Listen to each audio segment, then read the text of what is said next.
asetnya korporasi, ini yang nanti akan ditindaklanjuti setelah dilaporkan kepada Barreskrim, dan tentunya karena ada pelakunya, nah ini nanti akan ditentukan predikat crime-nya. Pelakunya siapa? Kita semua tahu bahwa ini kan terkait dengan kasus pelaporan tentang penistaan agama. Nah tentunya dari sana nanti akan berkembang, dan saksi-saksi yang terkait dengan TPPU ini akan dilakukan pemeriksaan dulu oleh Barreskrim. Setelah yakin bahwa ada indikasi keterlibatan yang bersangkutan dalam TPPU ini, baru dilakukan upaya penanganan perkara di Barreskrim. Saya kira prosesnya demikian. Penelitian kami bahwa sudah bisa dibuktikan semua dana yang masuk ke Al Zaitun dari kalangan Gerakan Bawah Tanah Negara Islam Indonesia.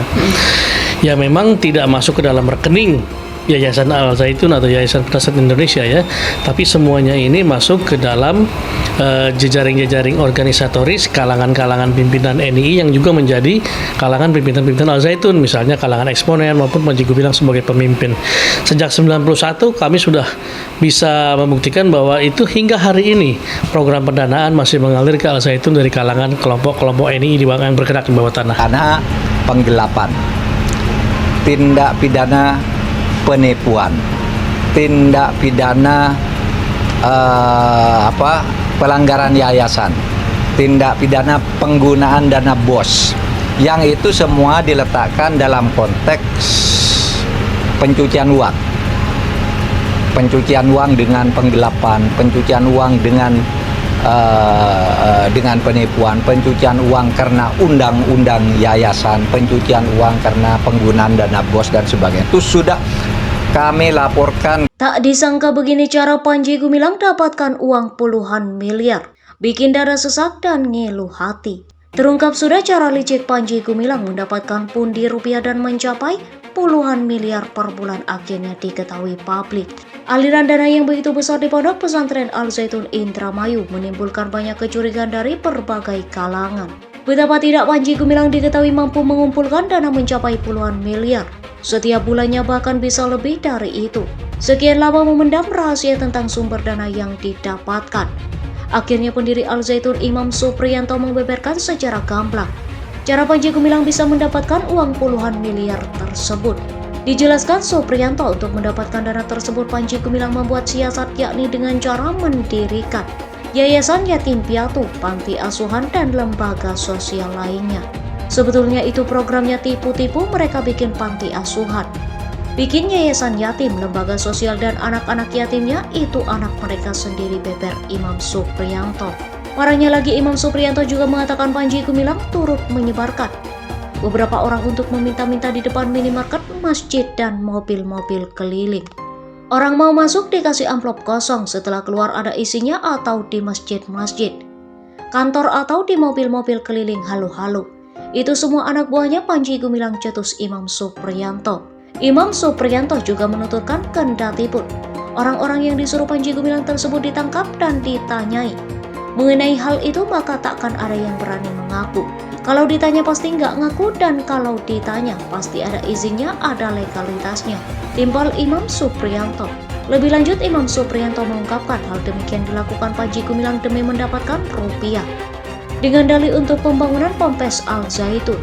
Terlepas dari itu semua, Imam Supriyanto menambahkan jika Panji Gumilang juga meminta sedekah kepada seluruh wali santri Al Zaitun demi mendapatkan dana yang berlipat. Untuk mendapatkan dana lebih cepat, Panji lantas mencari cara lain yang lebih cepat dan mudah. Sebab infak dari pengikut saja akan memakan waktu lama, tugas Imam Supriyanto.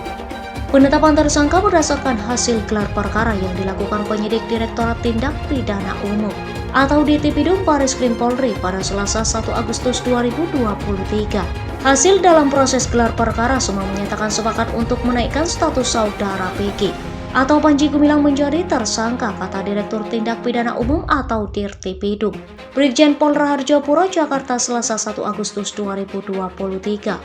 Seperti dilansir dari Antara, Panji Gumilang sebelumnya diperiksa sebagai saksi pada Selasa siang hingga pukul 19.30 waktu Indonesia Barat. Penyidik lantas melanjutkan pemeriksaan sebagai tersangka terhadap Panji Gumilang dari mulai pukul 21:15 waktu Indonesia Barat. Selanjutnya pada pukul kurang lebih 21:15 waktu Indonesia Barat, penyidik langsung memberikan surat pemerintah penangkapan disertai dengan penetapan tersangka, dan saat ini saudara PG menjalani pemeriksaan lebih lanjut sebagai tersangka, kata Juhandani. Dalam penyidikan kasus ini, penyidik di Divisi Bareskrim Polri sudah meminta keterangan 40 saksi, ditambah 17 saksi ahli meliputi ahli pidana, sosiologi, agama, dan sebagainya. Penyidik juga telah mengantongi barang bukti, baik itu alat bukti elektronik maupun keterangan saksi. Penyidik sudah mengantongi 3 alat bukti.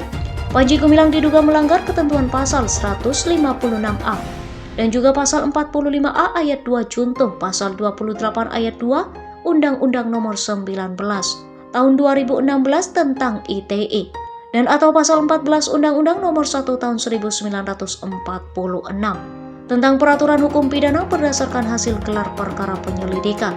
Senin 3 Juli penyidik menyematkan pasal 45A ayat 2